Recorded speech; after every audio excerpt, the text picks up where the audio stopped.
Paul McCartney just turned 83, and you won't believe where he's living now.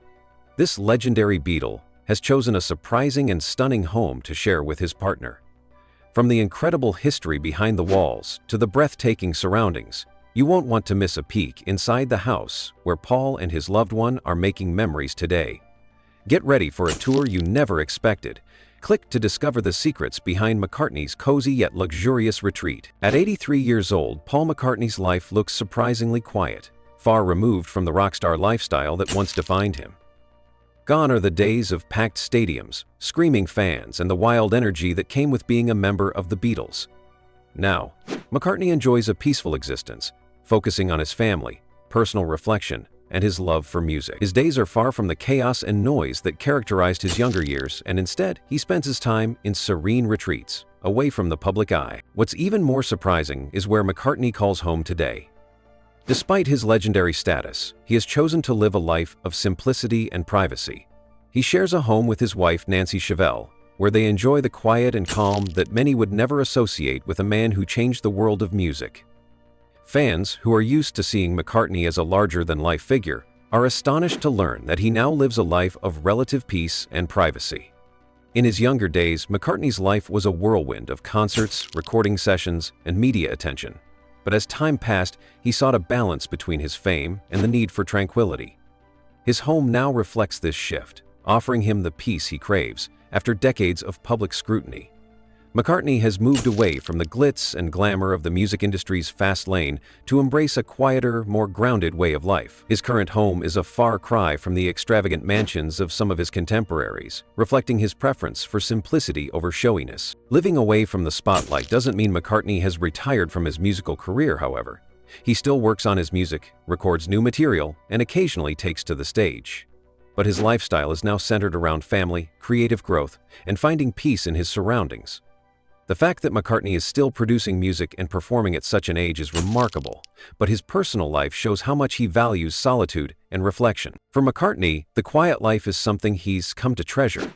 It's a far cry from the public persona he once had, but it shows a deeper side of the man who, despite his fame, values his personal happiness and the ability to enjoy the little things. The shift from a rock and roll icon to a man who seeks peace and fulfillment in his later years speaks volumes about the evolution of McCartney as both an artist and a person. As he continues to create and enjoy life, his story serves as a reminder that even the most legendary figures can find solace in a quieter existence. Paul McCartney's childhood home holds a deep, sentimental value that goes far beyond its modest appearance. Located at 24th Road in the Allerton district of Liverpool, this small terrace house is far from the glamorous locations that might come to mind when one thinks of a rock legend. Yet it was here, in this unassuming home, where McCartney's musical journey began. It's a place where the early seeds of the Beatles were planted, and the sounds that would change the world first started to take shape. In the 100,950s, when Paul was just a young boy, the home was a far cry from the fame and fortune that would one day follow him. The house, with its simple brick exterior and modest interior, was where Paul and his brother Michael were raised by their father, Jim McCartney. After the death of their mother, Mary, in 1956, Jim became the sole parent. Though their family's financial means were limited, Jim was determined to provide the best possible life for his children, fostering a love for music and the arts. He played the piano and encouraged his sons to pursue musical interests, something that would resonate throughout Paul's life and career. The home at 24th Road was far more than just a place of residence. It became a birthplace of music. The living room, while small, was transformed into a rehearsal space where Paul would sit with his friend John Lennon. It was here, in this modest room, that two of the most legendary songwriters in music history began their collaboration. Paul and John spent countless hours writing songs, experimenting with chords and refining their musical skills. Some of the very first Beatles songs took shape in that living room, songs like Love Me Do and I Saw Her Standing There. These songs, which would later become staples of the Beatles' early albums, were not composed in a luxurious studio, but in a room filled with simple furnishings and the everyday sounds of working-class Liverpool. What makes 24th Road so significant isn't just the fact that McCartney lived there, but because it is where the Beatles' songwriting partnership was born. It was here, long before the fame and the screaming fans, that Paul and John forged a bond through music that would shape the world. The significance of this home is not lost on Beatles fans and historians. It's where one of the most important musical collaborations in history began. The living room of 24th Road is where the ideas, lyrics, and melodies that would eventually transform popular music were born. The house holds memories of a young Paul, full of dreams and ambitions. It was in this space that he and John Lennon began to shape their future, creating songs that would resonate with generations to come. The modest surroundings didn't hinder their creativity. If anything, it gave them the freedom to dream big. With no flashy studios or expensive equipment, Paul and John were simply two young men, fueled by their love of music and the desire to create something meaningful. Despite the challenges Paul's family faced, his father's unwavering support for his musical aspirations had a lasting impact on him. Jim McCartney believed in his sons and worked tirelessly to provide for them. The house, though small and simple, became the foundation for the McCartney family's journey into music. It was a home where hard work and dedication were valued, and it would be these principles that Paul would carry with him throughout his life. In 1995, the National Trust acquired the property, recognizing its historical importance. They preserved the house as a museum and opened it to the public, allowing Beatles fans from all over the world to visit the home that played such an integral role in the band's formation. The house was meticulously restored, with much of the original furniture and decor preserved or replicated to match its appearance when Paul and his family lived there. The living room, where Paul and John wrote many of their early songs, was carefully restored to give visitors a glimpse into the space where the magic happened. Today, 24th Road stands as a tribute to the early days of Paul McCartney's life and the beginning of the Beatles' journey. It's a place where history was made, where the seeds of a musical revolution were planted, and where two young men began to dream big. The house may be small, but its significance is immeasurable. For fans of the Beatles and music lovers alike, it serves as a pilgrimage site, a place where the story of modern music began. Visiting 24th Road is a humbling experience. Stepping into the house is like taking a trip back in time. It's a reminder that world-changing art can emerge from the most unlikely of places. The house may have been small, but the dreams that were nurtured inside it grew into something extraordinary. The story of the Beatles began in this unassuming home, and its legacy continues to live on in the music that changed the world. The visit to 24th Road is an emotional experience for many Beatles fans. It's a place where the magic of music history feels real, a reminder of the humble beginnings of one of the greatest musical acts in history. For Paul McCartney, the house represents his roots and the early experiences that shaped him as an artist. It's a place of reflection, where the past meets the present, and where the legacy of the Beatles continues to inspire generations of musicians and music lovers. In a world filled with grandiose memorials and flashy landmarks, 24th Road is a reminder that greatness can come from the simplest of places. It's not the size or the grandeur of a home that matters, but the memories and the moments that happen within it. For Paul McCartney, 24th Road will always be home, and it will always hold a special place in his heart. 7 Cavendish Avenue in London is not just a house. It's a sanctuary, a place that represents both the pinnacle of success and the desire for peace away from the chaotic world of fame. Purchased in 1965, this 3-story townhouse located in the elegant St. John's Wood neighborhood was a symbol of Paul McCartney's rise to superstardom. At the time, Paul was just 22 years old, and the Beatles were at the height of their fame. The purchase of this home, at a time when he was one of the most famous young men in the world, marked the beginning of a new chapter for him. The house was just a short walk from the iconic Abbey Road studios, where the Beatles had recorded many of their most famous songs. St. John's Wood was an ideal neighborhood for someone in McCartney's position. It was one of the most desirable areas of London at the time, offering the perfect mix of tranquility and proximity to the heart of the city's music scene. It was a place where Paul could escape from the intense public scrutiny, yet still be close enough to the studios where much of his music was being made. When Paul bought 7 Cavendish Avenue, it was already a beautifully constructed Georgian-style townhouse, complete with multiple bedrooms, high ceilings, and expansive living spaces. Its elegant architecture made it a striking property, and it quickly became a home filled with both comfort and creativity. For Paul, it was a retreat from the chaos of Beatlemania, a private haven where he could relax, think, and work on new music. It was here that many of the songs that would later define his career were written, and where the foundation for his solo career and Wings was laid. In those early years, Paul began making his transition from Beatle to a solo artist. As he started to develop his own voice away from the band, 7 Cavendish Avenue was a place where he could reflect, regroup, and experiment. It was here that Paul worked on some of the earliest solo tracks that would eventually appear on his first solo album, McCartney. The townhouse served not only as a home, but also as a creative studio. Late-night jam sessions, songwriting, and spontaneous collaborations were all a part of life at 7 Cavendish Avenue. Fellow Beatles often visited, and some of the early recordings for McCartney were done here in this very house. The home also became a gathering place for friends, musicians, and artists from all over. Paul's generosity and his ability to make people feel at home was evident in the welcoming atmosphere that surrounded 7 Cavendish Avenue. His guests would be treated to more than just a place to stay. They would experience the warmth of the McCartney household. There was a constant stream of creative energy flowing through the halls, and the house became a focal point for artistic expression and collaboration. In a sense, it was a microcosm of the creative spirit that Paul embodied. During the late 1960s and into the 1970s, the house continued to be a retreat for Paul from the whirlwind of Beatles fame. However, it was also a place where Paul began to contemplate life after the Beatles. When the band eventually broke up in 1970, the townhouse became a significant part of his journey as he started to forge a new path in the music world. Despite the end of the Beatles, Paul maintained a steady presence in the music industry, and 7 Cavendish Avenue remained central to his personal and professional life. One of the most notable aspects of Paul's life at 7 Cavendish Avenue was his relationship with his first wife, Linda McCartney. The couple had married in 1969, and Linda, an accomplished photographer and musician in her own right, played an instrumental role in shaping Paul's life both personally and professionally. The home became a place where their love and partnership flourished. It was here that they raised their children, and it was the setting for countless family memories. Linda's influence on Paul's life was immeasurable, and their shared experiences at 7 Cavendish Avenue shaped the way they approached their music and their family life. It was during this period that the couple began working together on what would become Wings, Paul's band after the Beatles.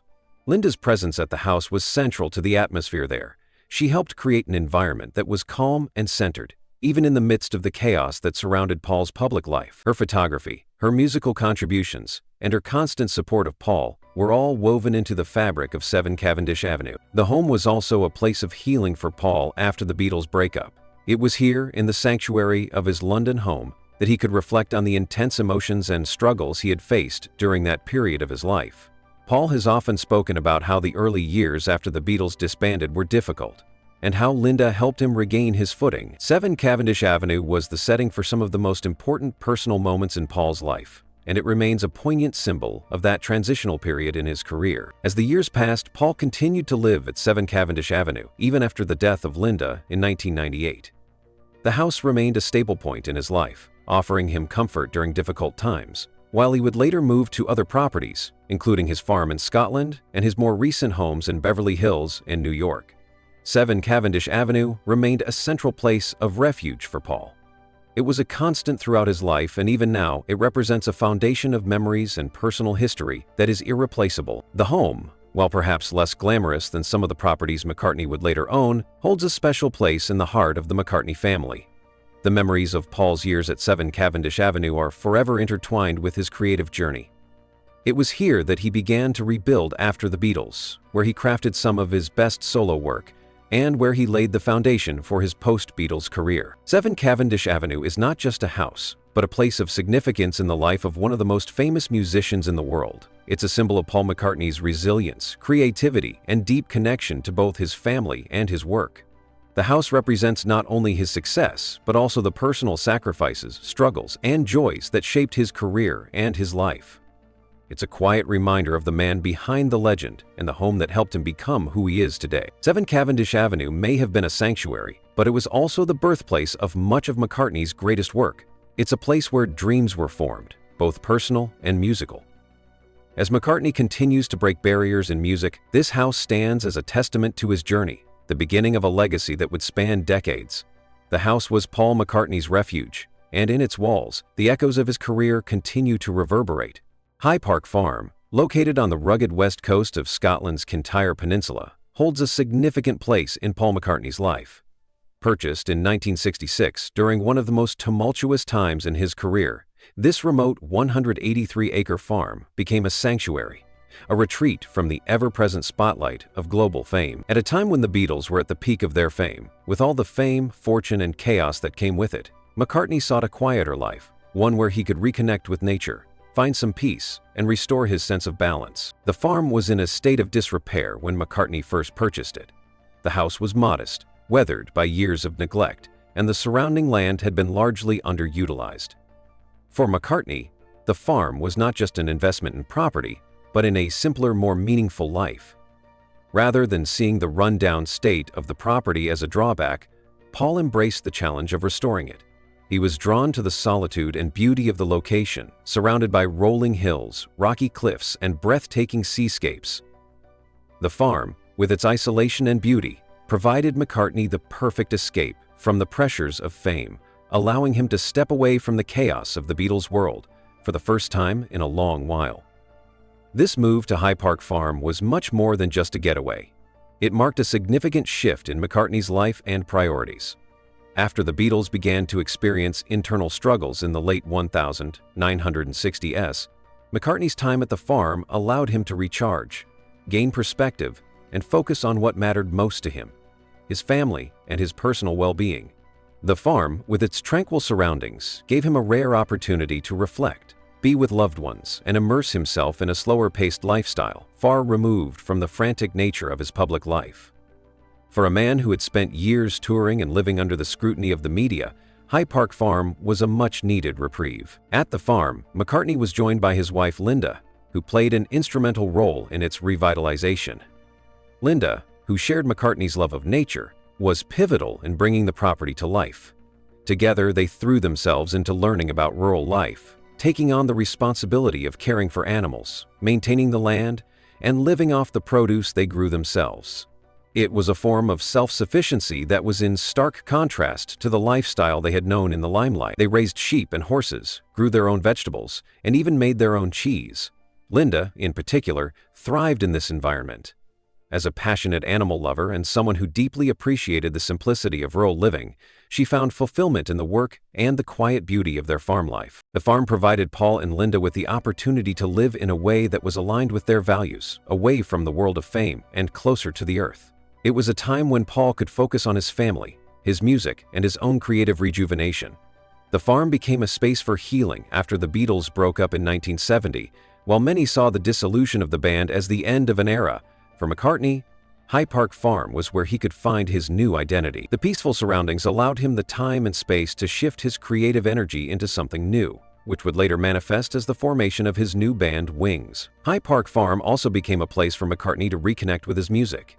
The isolation gave him the room to explore his solo career, and it was here that he worked on many of the songs that would eventually become part of his Wings albums. The farm became a studio in its own right, with McCartney recording new music in the privacy of his home, away from the distractions and pressures of London and the public eye. The time he spent there in solitude, immersed in nature, provided the foundation for some of his most introspective work. Perhaps one of the most iconic moments in the history of High Park Farm occurred in 1977, when McCartney released Mull of Kintyre, a song that was deeply influenced by his time at the farm. The song, written with Denny Laine of Wings, became one of McCartney's most successful solo singles, and it was a direct tribute to the beauty and serenity of the land that had become so meaningful to him. The track was infused with the sounds of traditional Scottish instrumentation, reflecting McCartney's deep connection to the place. It became not only a celebration of the farm, but also a reflection of his journey, both personal and creative, during his time there. The song's success was a reminder of the power of simplicity and the enduring connection McCartney felt with the Kintyre Peninsula. It went on to become one of the most successful songs of McCartney's solo career, selling over 2 million copies in the UK and cementing his place as one of the greatest songwriters of his generation. The farm had not only provided him with a place to heal, but had also inspired some of his most enduring musical moments. Through the years, High Park Farm continued to be a central part of McCartney's life. Even after the death of Linda in 1998, McCartney maintained his connection to the farm, returning there as a way of honoring the life they had built together. The farm remained a refuge, a place of reflection and solace for McCartney as he navigated the loss of his beloved wife. It was here, amidst the beauty of nature and the memories of Linda, that Paul could find peace in the wake of such a profound loss. Today, High Park Farm remains a beloved part of McCartney's life, While he has since moved on to other properties, the farm continues to hold a special place in his heart. It represents not only a time of personal and creative growth, but also the fulfillment of a dream he and Linda shared, to live a life connected to the land, away from the distractions of the world. It is a place that has stood the test of time, providing McCartney with the peace, inspiration, and personal growth he needed throughout the years. The farm is in many ways a microcosm of McCartney's journey, rooted in the earth, but soaring to new heights, creative and personal, far removed from the chaos of fame and public life. Hyde Park Farm, with its scenic views, the rolling hills, the cliffs, and the seascapes, is not just a place for Paul McCartney to unwind, but it represents the grounding and rebirth of his life in the wake of one of the most iconic bands in the history of music. It stands as a testament to the way music and life can intersect, grounded in the earth, but reaching toward the stars. As Paul continues his career and his journey, the farm remains a cornerstone of his identity, both a sanctuary and a source of inspiration, a place where his heart and soul continue to find peace and solace.